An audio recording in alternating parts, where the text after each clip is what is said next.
Well, I'd like to, before we get into this study or this talk, I'd like to preface the talk with a little bit of information about where I'm starting and where it will end with this talk. And what this talk really represents, it represents kind of a sojourn for my research group and myself over the course of the last 5 or 6 years. And 5 years ago, acne vulgaris, the cause of acne vulgaris was unknown. And what this talk represents the journey that our research group has done, going from unknown to knowing precisely what causes acne. And so if you look at the textbooks of dermatology, the dogma still remains, is that acne is a disease with an unknown etiology or an unknown cause.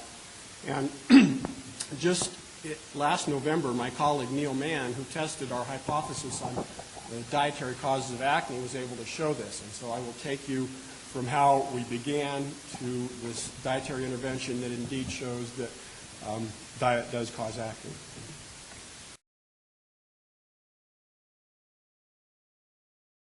And so most of us here probably had acne when we were teenagers if we were on a standard typical American diet. And you can see here that acne afflicts roughly 80 to 95% of all adolescents. And it afflicts people prior to the adolescence years as well as individuals into their adulthood. And you can see that clinical acne persists into middle age for roughly 10 to 15% of all women.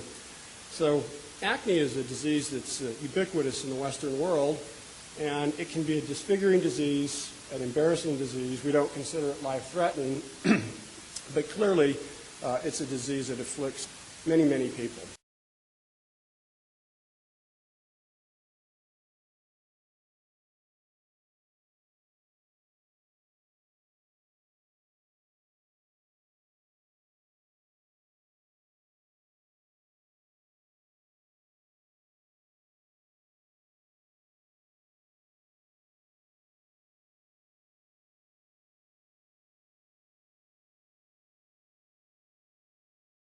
If you look at this map, this is an actual satellite map of where the dew line occurs.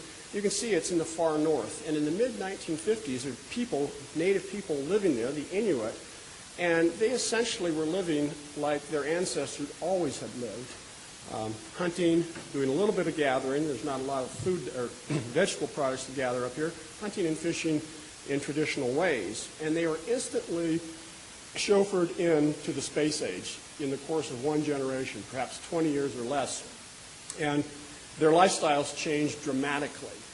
And there was a physician, a frontier physician, who tended to these folks. He flew up in these biplanes, landing on lakes and so forth, and helped them with their health. His name was Otto Schaefer. And he recorded what he had seen with these people during this transitional period.